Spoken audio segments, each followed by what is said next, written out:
भी एक हिंदी वर्ड के लिए इंग्लिश का एक ही वर्ड यूज होगा।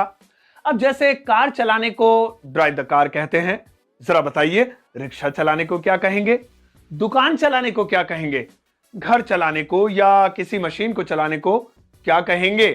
क्या आप इसके लिए भी ड्राइव लगाएंगे?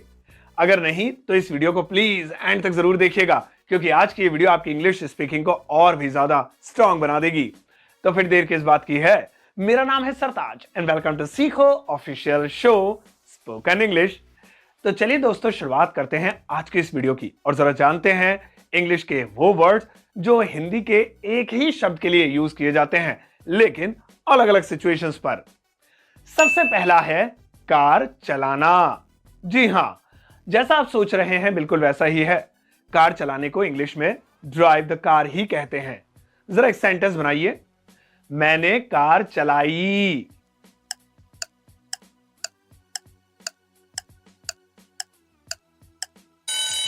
करेक्ट आंसर होगा आई ड्रॉप अ कार। यहां पर मैंने ड्राइव की सेकंड फॉर्म ड्रॉप का यूज किया है। अगला है बाइक चलाना। अब यहां पर आप ड्राइव मत लगा दीजिएगा। अक्सर ऐसा देखा गया है कि इंग्लिश में दुपहिया वाहन यानी कि टू व्हीलर्स के लिए राइड शब्द का यूज किया जाता है। तो आप ऐसा कीजिए, इसमें राइड लगाकर देखिए। जरा इस सेंटेंस की इंग्लिश बताइए, मैंने एक बाइक चलाई।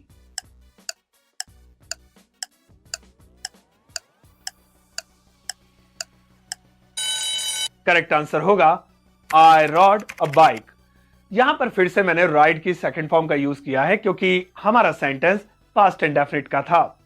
तो यहां तक आते आते हमें पता चल गया कि कार के लिए ड्राइव, लेकिन बाइक के लिए हम राइड का यूज करेंगे ताकि हमारी इंग्लिश और ज्यादा अच्छी दिखे। आगे बढ़ते हैं। वह एक दुकान चलाता है। यहां पर फिर से चलाना शब्द आ रहा है। इस बार आप क्या लगाएंगे, ड्राइव अ शॉप या फिर राइड अ शॉप? जी नहीं, कोई भी बिजनेस या कोई दुकान चलाने के लिए हम रन का यूज करते हैं। चलिए इस सेंटेंस की इंग्लिश बताइए, वह एक दुकान चलाता है।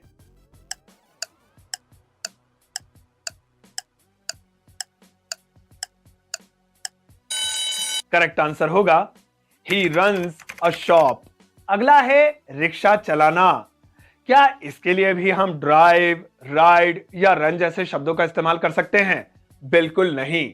अगर आप अच्छी इंग्लिश बोलना चाहते हैं तो आप इंग्लिश के अच्छे अच्छे वर्ड्स का यूज कीजिए। जैसे रिक्शा चलाने के लिए अक्सर पुल का यूज किया जाता है, तो फिर इसे पुल के इस्तेमाल से ही बनाइए, पुल द रिक्शा। जरा इसकी इंग्लिश बताइए, वह एक रिक्शा चला रहा था।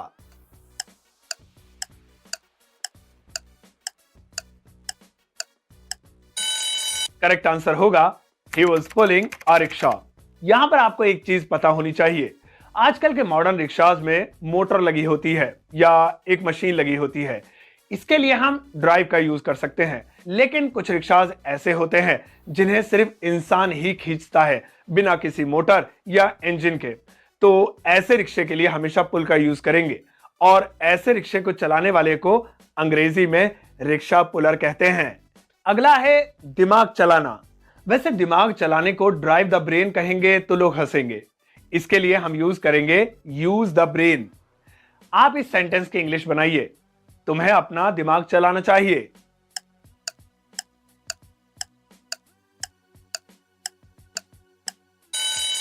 करेक्ट आंसर होगा you should use your brain. वैसे दिमाग चलाना हिंदी की एक कहावत है। इसका असली मतलब होता है दिमाग का इस्तेमाल करना। अगला है गाने चलाना। जब भी हम गाने सुनते हैं तो अक्सर हम हिंदी में इनके लिए चलाना शब्द यूज करते हैं। गाने चलाने के लिए इंग्लिश में प्ले का यूज किया जाएगा, यानी प्ले द सॉन्ग्स। चलिए आप ट्राई कीजिए, वह पुराने गाने चला रहा था।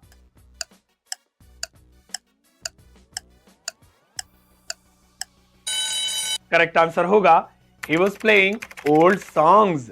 अगला है जबान चलाना। वैसे ऐसा कहा जाता है कि जबान किसी बाइक या गाड़ी से भी तेज चलती है। एनीवेज, हम तो इसकी इंग्लिश सीखने आए हैं। जबान चलाने के लिए इंग्लिश में हम आर्ग्यू या टॉक टू मच जैसे शब्दों और फ्रेजेस का यूज कर सकते हैं। आप इनमें से किसी का भी यूज कीजिए और इसकी इंग्लिश बनाकर दिखाइए। जबान मत चलाओ।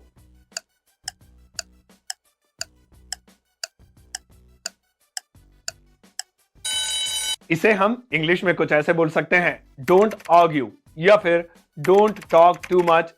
और भी तरीके हो सकते हैं। आपने जो भी बनाया है मुझे यकीन है कि सही बनाया होगा। अगला है, क्या आप टीवी चला सकते हैं? हम टीवी के लिए भी चलाना शब्द यूज करते हैं, लेकिन फिर से यहां पर ड्राइव, राइड जैसे शब्दों का इस्तेमाल नहीं होगा। आम इंग्लिश में हम टीवी चलाने को स्विच ऑन और टीवी बंद करने को स्विच ऑफ बोल सकते हैं। जरा इस सेंटेंस की इंग्लिश बताइए, क्या आप टीवी चला सकते हैं?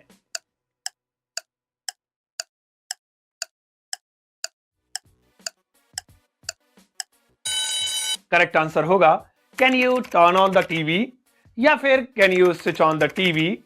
आप इस सेंटेंस को पोलाइट दिखाने के लिए इसमें प्लीज को भी ऐड कर सकते हैं। Please can you switch on the TV.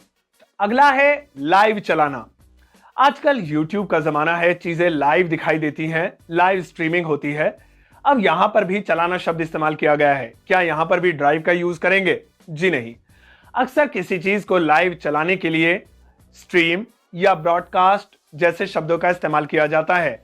आप ब्रॉडकास्ट का यूज कर सकते हैं। चलिए इसकी इंग्लिश बताइए।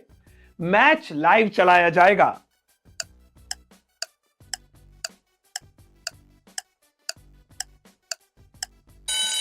करेक्ट आंसर होगा the match will be broadcasted live. अगला है हाथ पैर चलाना। वैसे ये हिंदी में एक मुहावरा है उन लोगों के लिए जो बैठे रहते हैं। हम अक्सर उनसे कहते हैं कि तुम्हें थोड़े हाथ पैर चलाने चाहिए। कहने का मतलब है कि थोड़ी मेहनत करनी चाहिए, कुछ काम धाम करना चाहिए।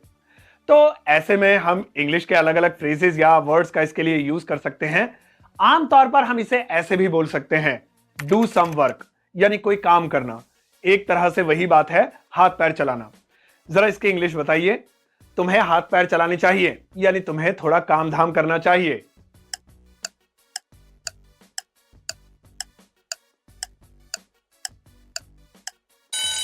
करेक्ट आंसर होगा you should do some walk. अगला है कंप्यूटर चलना।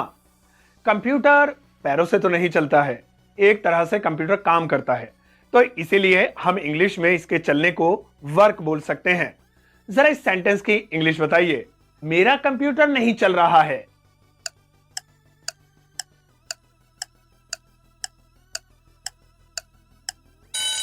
करेक्ट आंसर होगा my computer is not working. चलिए दोस्तों, अब मैं आपका एक छोटा सा टेस्ट ले लेता हूं। जरा देखते हैं कि कितने लोगों को गोली चलाना इसकी इंग्लिश पता है। अब इसमें भी चलाना आ रहा है। क्या आप इसके लिए ड्राइव द गन लगाएंगे या ड्राइव द बुलेट? ये तो मैं फीडबैक देखकर ही बताऊंगा। आप अपना जवाब इस वीडियो के फीडबैक सेक्शन में लिख सकते हैं और वहां पर आप अपनी पर्सनल राय यानी कि फीडबैक भी लिख सकते हैं। मुझे आपके जवाब पर फीडबैक का इंतजार रहेगा। अपना ध्यान रखिएगा। सीखो, आगे बढ़ो।